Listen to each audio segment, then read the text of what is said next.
So, as we're going through this process of examining how we got here, I think the most difficult part for me is how much accountability I really had in arriving at this juncture. Let me make it clear this. For me, I have come to the realization the whole reason I ended up here was this desire to be loved by another. Not to be always in a situation where it's unrequited love. I wanted to be loved in the same fashion I loved another. I did all the things I thought I was supposed to do, especially when I was younger, as far as like losing weight and such. But because I was way too timid, because when I was growing up, I was always the fat kid, you know. And to be honest, looking at what size I am now compared to then, as my dad told me as I got larger in adulthood, yeah, son, you were always overweight, but not like this. It was like, 30 pounds something, you know what I'm saying? And I guess, honestly, when I was in high school, it was a little more than that, based on what my average size was, the highest ever, or my playing weight in football was. It was about 40 or 50 pounds. I was overweight, but not to an extreme by any means. Um, so much so that there were other fat guys in my school. A couple of them, I thought, oh man, I'm not fat like that. I'll never look like that, please. Now they're probably looking at me going, oh my goodness, what is that? And the fact that I can't even move at this size. But the long and the short of it is what I'm trying to get at is you still have to accept the fact that you can do all the things that supposedly are traditional and what you know people will tell me, for example, you lose the weight, you'll find somebody. No, I did that, remember, and it didn't happen. And at the same time, you have to come to the realization, just like the song says, I can't make you love me if you won't. Um, or if you don't, actually, and it ends up being both. And that's true too. And don't let anybody kid you either that you can't help who you love. Oh, that's a bunch of bull. I know, because I know exactly who I love, why I love them, and that was me that decided to love them that way. I ain't never, never, never, never, ever, ever love somebody just because I couldn't help it. Oh, that's the stupidest, most ridiculous. That's a romantic theory that people use to justify poor choices in who they give their love to. And let me tell you, I've given my love to a lot of people I shouldn't have. But that I'm not going to cop out and say it's something uncontrollable. I dictate my own actions. If I can't help who I love, then I can't help how I got this big or how I got this situation either. And that's not what we're here for. We're here for accountability. So if this is part of the reason you're here like me, because you're lonely or you're not low, and you want to know, and you've heard that all your life, to people maybe you experienced unrequited love, and you're like, well, I don't understand, because maybe you felt like you were doing everything too, and yet they still want to love. Don't Hey, that part's not on you. That was on them. They chose to love you or not, and there's nothing you could have done to change it. And don't let them tell you that especially if you saw somebody that. Here, I mean, I'm not gonna lie. Part of being accountable was being honest with ourselves and with everybody around us. So it drives me nuts to know that I have had women in my life that have told me things like I'm the best man they know, or I treat them better than anyone else, or better than they've ever been treated. Let's put it that way. And yet they don't choose me, but I see them with other guys that were apparently not as good a guy as me, according to them, or didn't treat them as well as I did. and yet they still chose them. And most of them, well, yeah, because you're fat. No. Don't give me that lame excuse. Because I know fat guys, oh yeah, there ain't many of them my size, but there are a few. And some of them, I can show you one online that's very popular right now with him and his wife, and she's an attractive woman, and she's a lot smaller than them.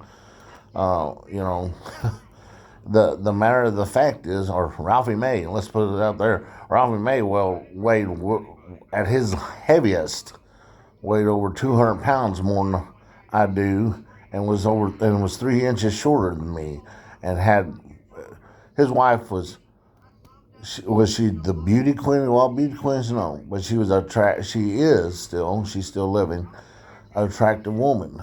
Um, that being stated, um, my point is, if this is where you got, and that's part of the reason why I love loneliness, lack thereof, that shall I say, the love.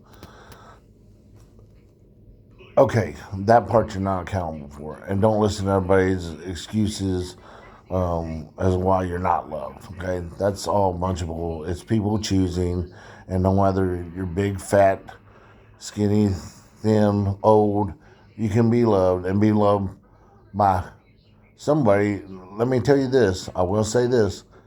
I've always dated according to traditional standards. Women are out of my league, okay? And I'm not, as Jeff Foxworthy said, I'm not such a redneck that when I hear, if you believe when they say she's out of your league, that means that she bowls on a different night than you, okay? I'm not like that, okay? I'm not that far gone. What I'm saying is, by traditional standards, every woman I ever went on a date with, spending spent enough time with that it was perceived much like a relationship, you know, we're out of my league. So, and I know for a fact that's where the unrequited love was, because I know they had enough love for me that they wanted to spend time with me. And I know that they expressed things that, I guess it's like this. Can I give you the evidence? So the point is, showing where I put myself again, right? Um, I had to stop and do a checkup, which of course everything's fine in spite of my appearance. But I guess that's what we're trying to get at, isn't it? That in spite of whatever reason we are lacking love, it doesn't necessarily a reflection of you. Now, am I saying all this doesn't hinder some people? It does. And in fact, I'll be honest, that's why my love has been unrequited. Because what I was speaking of was, I know what was said behind closed doors, as we would often say, or in private, and they know too. And some of it, let's say the wording may not be as straightforward, but I'm not an ignorant man. I don't understand when someone is alluding to something, and to be honest, that maybe we, all of us as humans, tend to choose our words, particularly when it comes to something like love, because we don't want to make ourselves vulnerable. And I can only fathom, based on what it is to be a pretty woman, and to come to the realization that you fall in love with, well, depending on what period of my life, but at any point from here to there, 300 to 600 pound man, how do you accept that reality when, you've been the homecoming queen, head cheerleader, when you've been on the college dance team, when, whatever it may have been, when you're, a lead in many theater productions because of not just because of your ability, but let's be honest, because of your looks. I can't even fathom what that feels like. And I also understand that at the same time they were making choices. Because like I said, I can look at Ralphie May, look at his wife, and I remember seeing her on TV, and they were kind of ho-humming around when he was on the, what was that, celebrity, Fit Club was it? He was on, maybe it was the Surreal Life, that's right, Surreal Life. I think that was what he was on. And they were asking her and trying to hum around about how come she was basically in love with him or chose to be with him, because I think at that point they were engaged. And that's what she asked him, are you trying to ask me why I'm with him?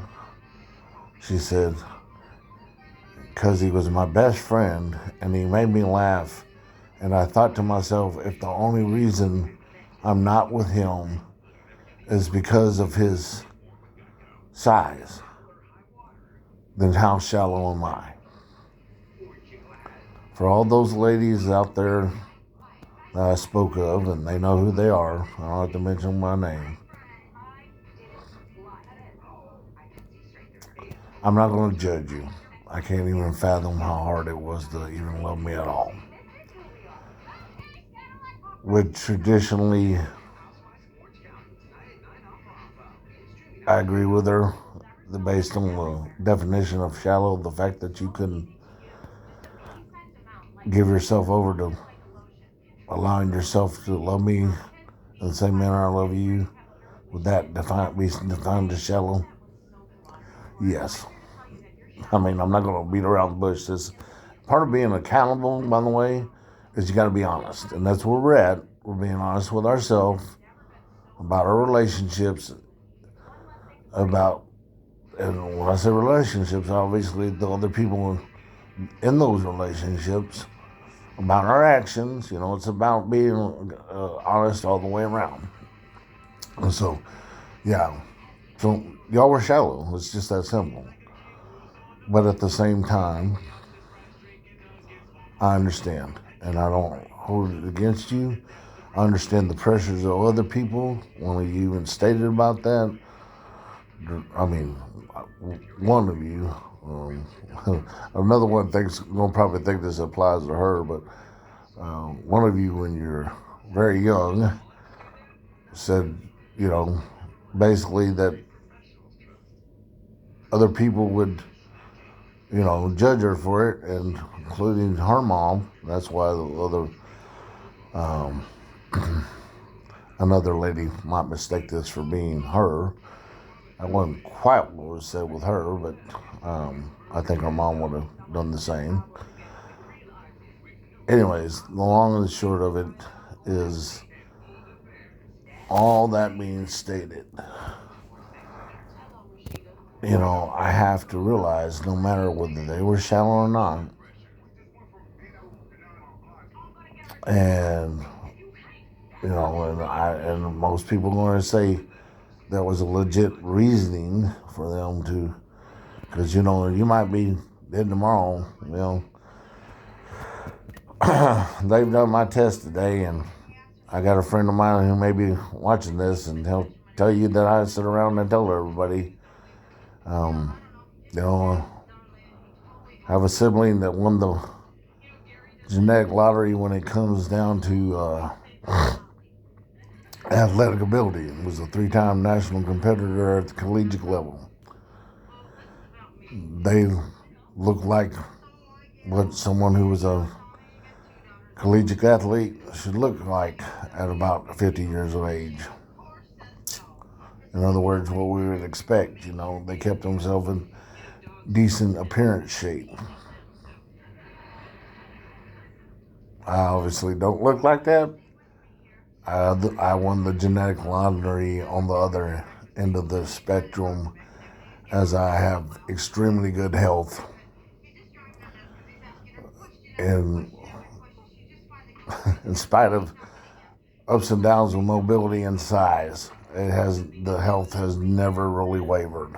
And it's shocking to everybody, especially those in the medical field, because I constantly get checked up. Trust me, every time, especially now that I do have disabilities from a car wreck, and my size and mobility have uh, compounded those disabilities in a way. At the same time, even the fact that I'm as mobile as I am, and that goes up and down based on whether I'm being sedentary, depressed, and sedentary, or what, you know what I'm saying? Whether I do losing a little weight always helps, but sometimes, right now, I'm moving as well right now as I was 40 pounds ago. Of course, I said that I'm dropping a lot of weight real fast right now, so I might already be down that much weight. So I don't know, but the point is, yeah,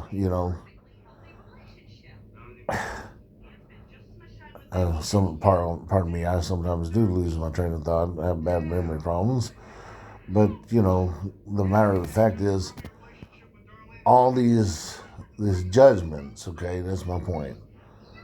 You got to put those aside too, man. Don't let people put you in a box. And I don't mean that the way the rest of the world does. Don't let them put you in a box. We're not talking about identity. I hate to use it, but I'm gonna say politics or any of that stuff. And oh, I need to be me, and you don't recognize me as me. That's not what I'm saying. What I'm saying is where you are. You could have got here. You don't have to look like me. You might just have mobility problems, and there's not much you can do about it as far as how you got here. You might not have a lot of hands in it. You just might have been, unfortunately, didn't win the genetic lottery the way I did as far as not having extremely good health. So your mobility issues might have something to do with related to your health. Mine has to do with I put myself here. It doesn't matter how either one of us got here. It's realizing that we want to do what we can to make change, or some of us, if we do have a situation where, maybe it was something, genetically, we'll go there, a disability we've had all of our life that's going to always progress. Still, I want to encourage you to keep fighting, because that's what I stopped doing. And I watched my poor mother, but I listened to her words. And I think I'm finally back at that point that I get it. Because I was always a guy that pushed forward, no matter. I know you would think, oh, but size kept going up. Didn't matter. Up until 10 years ago, I kid you not. And I'll be honest, from what I know, when I weighed the other day to where I was when that occurred, 10 years ago, I was only about, yeah, 50 pounds lighter. That's huge. I understand that. But not when you get my size. That's a big difference. But not when you're my size, you would understand that mobility can be impacted quite a bit by that much, but sometimes it's not. And the proof is, like I said, how mobile I was at that time. The D got twisted up again, and of course the weight compounded that. That's where that all started spiraling, and I would bring it back and then lose some and bring it back because of me, my head. I started giving up. I stopped fighting. And that's what I'm trying to tell you. My mom told me, and she should know, but we watched her deteriorate. She had Parkinson's disease and Parkinson's dementia. And the Parkinson's dementia, I know, eventually won out and made it where she couldn't fight. But when she could fight, when she could somehow step out in front of that Parkinson's dementia, that version of Myra, who had always been a fighter, could surface, she pushed through. She pushed through, and she kept trying to hold on to what she had. And so I want to encourage you to hold on to what you had. And right now, I'll be honest, I'm just trying to hold on to what I have with the intent of improving, because I know I can. And shame on me if I don't. When there's some of you out there, that's all you can do is hold on to what you have. But don't give up. Hold on to what you have. Like my mama used to always say, if you don't use it, you'll lose it. And I found out she was right, man. I was so blessed for being so mobile, no matter how big. I need you to understand, I was over 500 pounds, and I was a guy that used to walk all across town. And you're like, oh, what are you, like, ain't hard. No, I'm talking about I used to walk like 5 miles. Matter of fact, believe it or not, first time I hit around the 500-pound barrier, I actually could still jog 5 miles. Yeah. And none of that changed, no matter what anybody wants to say, just because of the weight. It never did. What went first is this, which then meant I stopped moving, and then the lack of movement was compounded by the weight, and then it made it harder to get the movement back. So I'm trying to tell you, maybe you're in my situation, weight is an issue for you. Don't let anybody kid you, and I'm not going to lie to you either. As much of the weight as you can get off there will help. But if you've already made up your mind, it doesn't matter. That's why there's some people that even when they're thin, get to a point they can't move because they stop moving. They become depressed or whatever the reason. So it's not just the weight, and quit letting people burden that down on you into, well, if you lose some weight, I will say if you lose some weight, it's going to help. But I'm going to tell you, as big as I am, people are still amazed as how well I can move.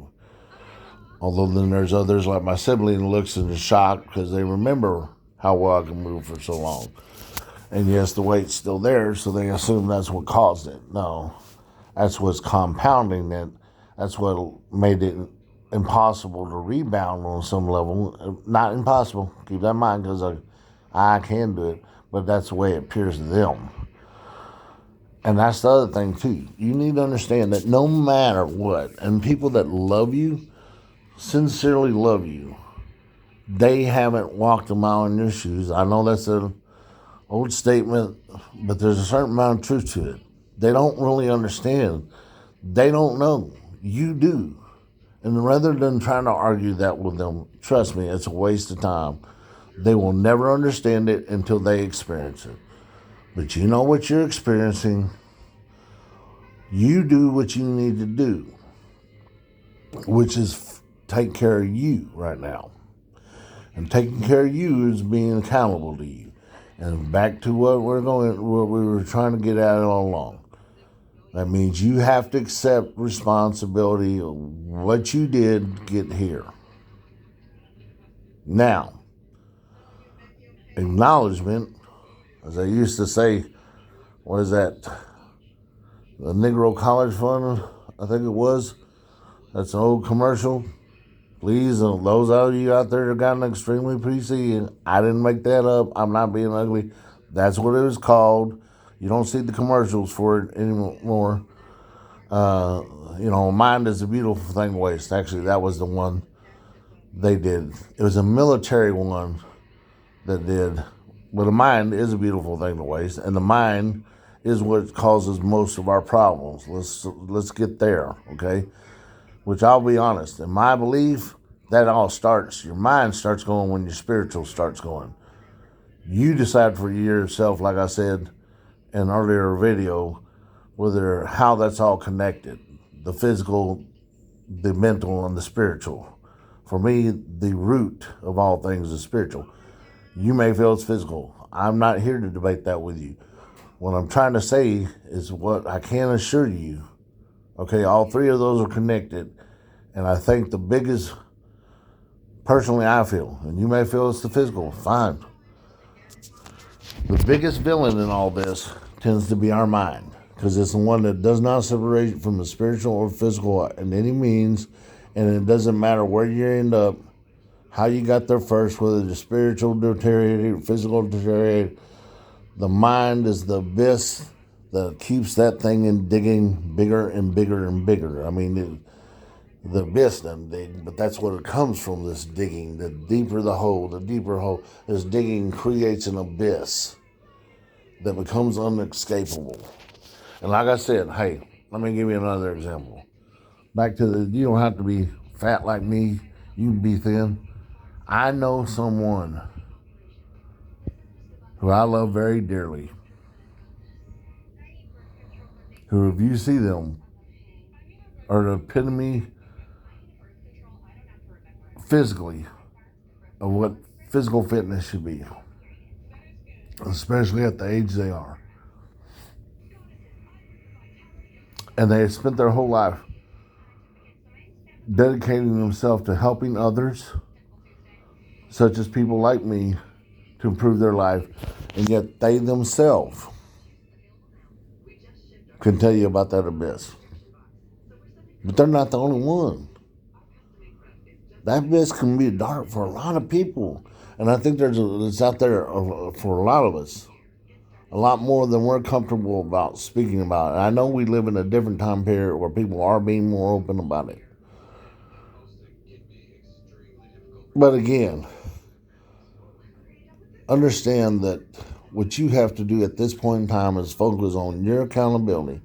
Acknowledge, okay, knowing's half the battle. Like I said, I think that was actually a military one on there. And you have to know so we can save this mind, because it's a terrible thing to waste. But it's a terrible thing to waste because it's so key and instrumental to us keeping it healthy. Is vital to keeping our spiritual and physical healthy, but at the same time, keeping the mind healthy. It's vital to keep our spiritual and physical healthy. So, like I said, they really can't be separated, man. And you have to accept that. So you're going to have to acknowledge that. I have to acknowledge that. And so now I'm accountable to myself, and I'm being accountable to you. That's why we're doing this. And I have to acknowledge that now. Here's my accountability, where I become accountable now.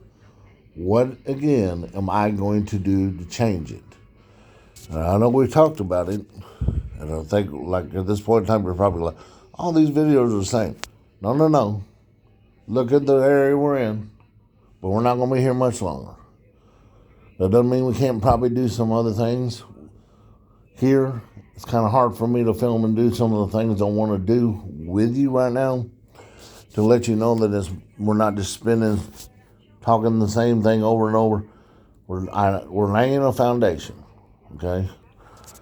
That when we get back to the house, one thing we're going to start talking about the physical activity aspect, and we're going to start demonstrating, okay?